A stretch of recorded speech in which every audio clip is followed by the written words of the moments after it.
Hello students, now I'm going to continue the geometry section of 9th standard and we start a new chapter, that is parallel lines. The second chapter, parallel lines. So first we are going to see the definition of this parallel lines. So non-intersecting coplanar lines are called as a parallel lines. Now see, there are three lines, that is L, M and N.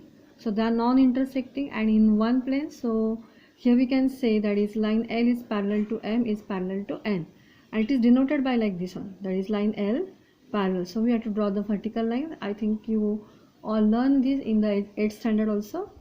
Line M is parallel to line N, means जो lines intersect नहीं करती है और एक ही plane में रहते हैं उस लाइन को हम पैरेलल लाइंस बोलते हैं.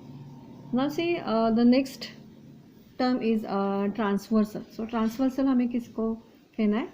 सो first we going to see the definition. A line intersecting two or more coplanar lines in distinct points. So distinct मतलब different points. A line intersecting two or more coplanar lines in different points is called as a transversal. So see the figure first. So in these lines, in this figure there are three lines. They are not parallel lines. L, M, N are the three lines, and this line, that is line P, intersects these three lines in three different points, that is point A, point B and point C. So इस figure में हमें दिखाई दे रहा है that is L M N, ये जो है वो थ्री लाइन से पैरेलल नहीं है और इन थ्री लाइंस को ये लाइन इंटरसेक्ट करती है. सो इससे इंटरसेक्ट होती है.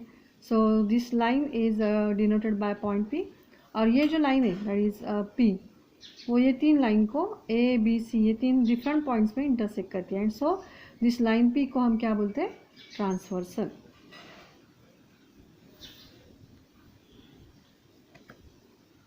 So one more important property we are going to see, that is when two lines intersect, a pair of opposite angle forms are congruent.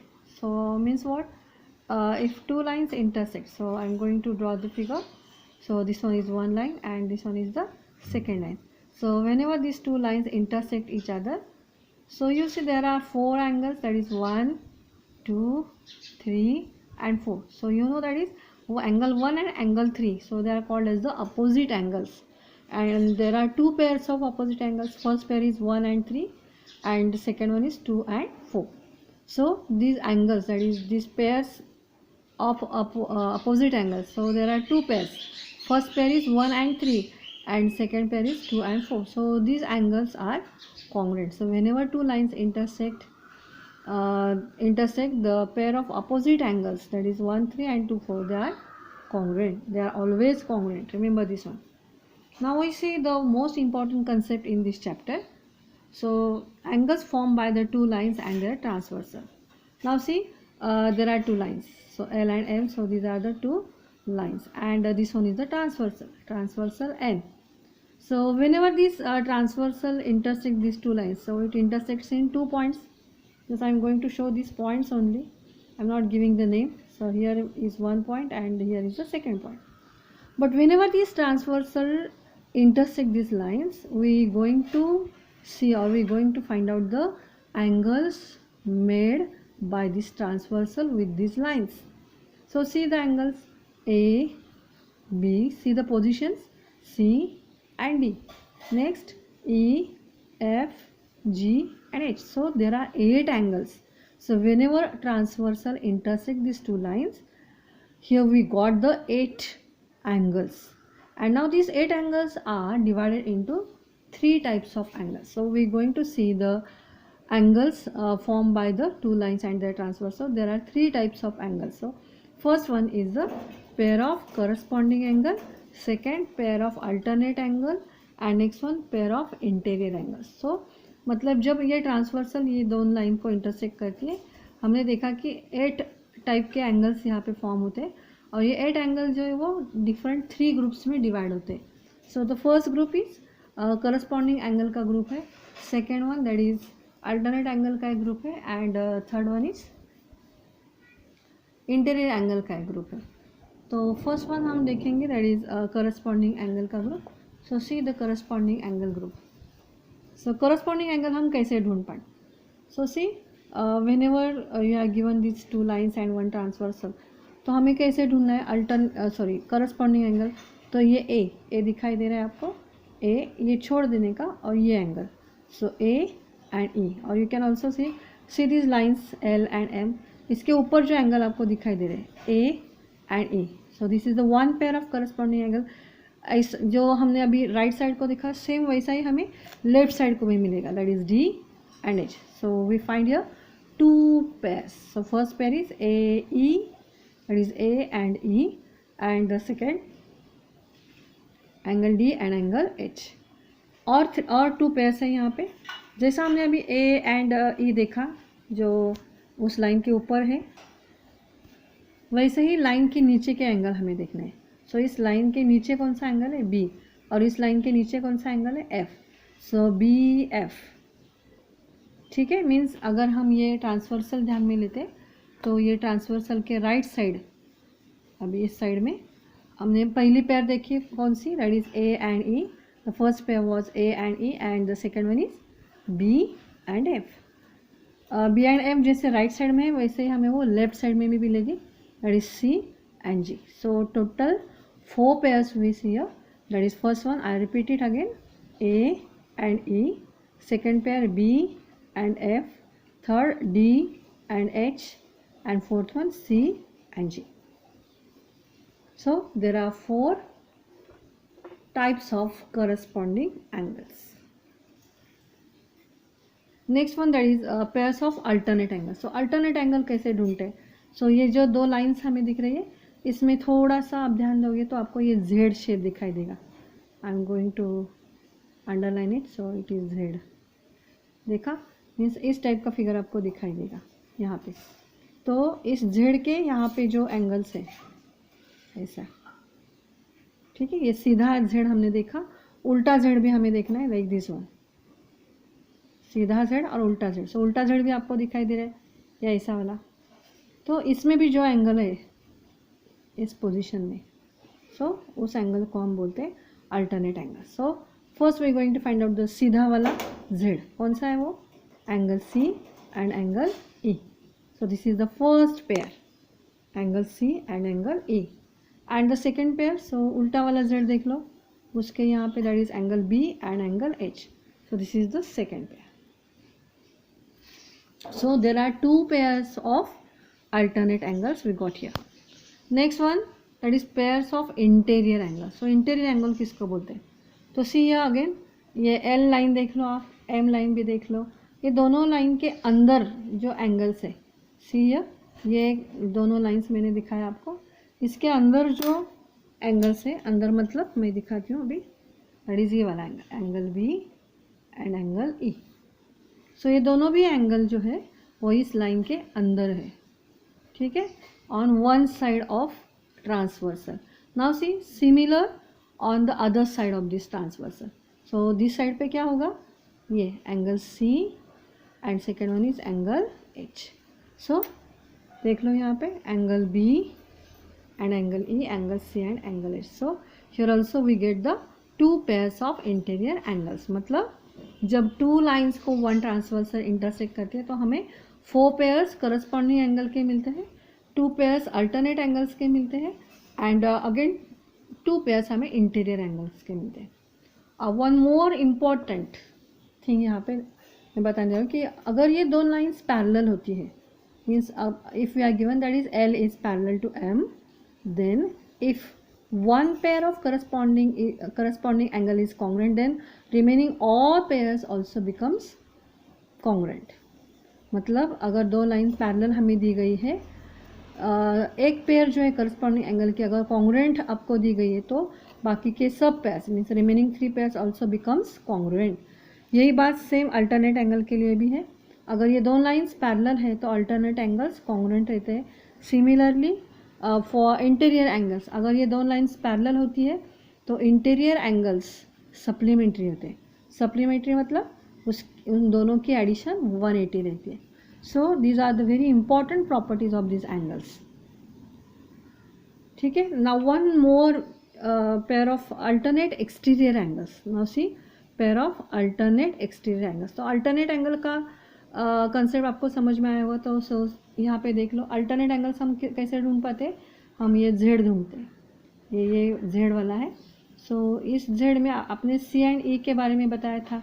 This is the first pair of this alternate angle. तो C के बाहर जो angle आपको दिखाई दे रहा है and E के बाहर वाले एंगल को हमें देखना है, that is D and F. So these are called as the pairs of alternate exterior angles. So D and F. And one more pair is there. So see the Z, उल्टा वाला Z हम देख रहे हैं. कौन सी हमने alternate angle की pair ली थी, B एंड H ली थी. B के बाहर कौन है, A. H के बाहर कौन है, G. So A and G. So these are the pairs of alternate exterior angles. So this is very important part of this chapter. अगर आपको ये एंगल्स आइडेंटिफाई नहीं कर सकते हो आप, तो ये चैप्टर थोड़ा सा आपको हार्ड जाएगा. So it's very easy to remember this one. I again give you one example and then we will continue the chapter. So see same concept, that is I am going to draw a figure. यहाँ पे मैंने ये जो lines draw किए हैं, again this is L and M and this one is the transversal.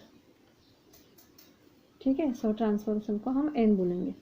तो ये जो कॉन्सेप्ट्स है, corresponding angles, alternate angles and interior angles, ये सब एंगल्स हमें फिर से ढूंढने हैं. तो सी यहाँ पे 1 2, instead of using the letters I am using numbers. So 1 2 3 4 5 6 7 and 8. तो हमें फर्स्ट क्या ढूंढना है, that is pairs of corresponding angles. So see corresponding angles हम कैसे ढूंढ पाते हैं. सो करस्पॉन्डिंग एंगल्स, तो मैंने अभी क्या बताया था, सी द पोजीशंस. हम क्या करेंगे, जो ट्रांसवर्सल है उसका राइट साइड हम देंगे.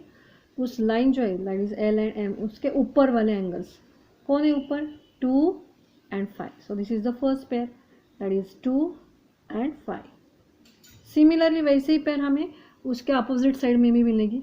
सो कौन सी है वो, 2 एंड 5 जिस पोजीशन पे है उसी सेम पोजीशन पे लेफ्ट साइड, ये ट्रांसवर्सल के लेफ्ट साइड में कौन से एंगल हमें दिखाई दे रहे, 1 and 8.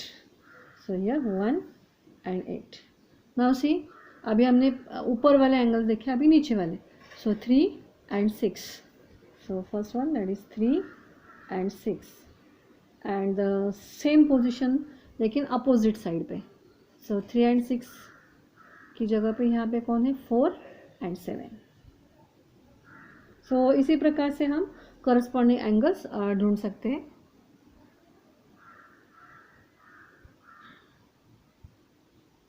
Now we going to see the alternate angles.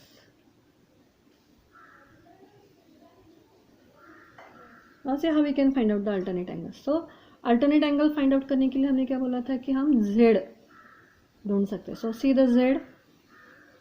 Yes, ये Z में आपको कौन सा एंगल दिखाई दे रहा है, angle 4 and angle 5. So here angle 4 and angle 5. And now second pair, उल्टा वाला Z देख लो आप. सो यहाँ पे क्या है, 3 and 8. So angle 3 and angle 8. Now the next one that is interior angles.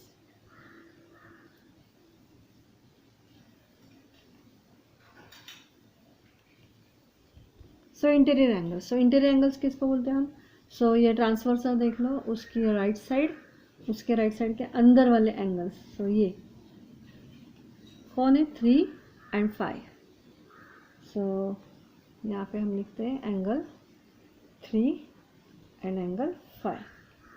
Next one same उसी पोजीशन पे अपोजिट साइड पे कौन है, 4 and 8. So next one is 4 and 8. सो इसी प्रकार हम ये जो एंगल्स है, that is corresponding angles, alternate angles and interior angles ढूंढ सकते हैं. So you have to keep in mind that is there are 4 pairs of corresponding angles, 2 pairs of alternate angles and 2 pairs of interior angles. So these are the most important angles in this chapter. And now we are going to see some important properties. So first one, that is the angle in linear pair are supplementary, mean जो भी angles linear pair में होते हैं. सो linear pair मतलब what? So जो angles इस type में हमें दिखाई देते हैं, that is here, that is the one pair of the side is opposite rays. So see, if we give the name, that is A O B. So यहाँ पे O B एक रे है और उसका अपोजिट रे है O A, means O B and O A, these are the opposite rays and this one is the common side. So यहाँ पे हम लिखेंगे C. So this type के जो एंगल्स रहते हैं उसको हम लीनियर पेयर एंगल्स बोलते हैं और उन दोनों एंगल्स की एडिशन 180 रहती है. सो इसको हम सप्लीमेंट्री एंगल्स बोलते हैं. सो keep in mind that is the angles in the linear pair are always supplementary, means the addition is 180. So when one pair of corresponding angles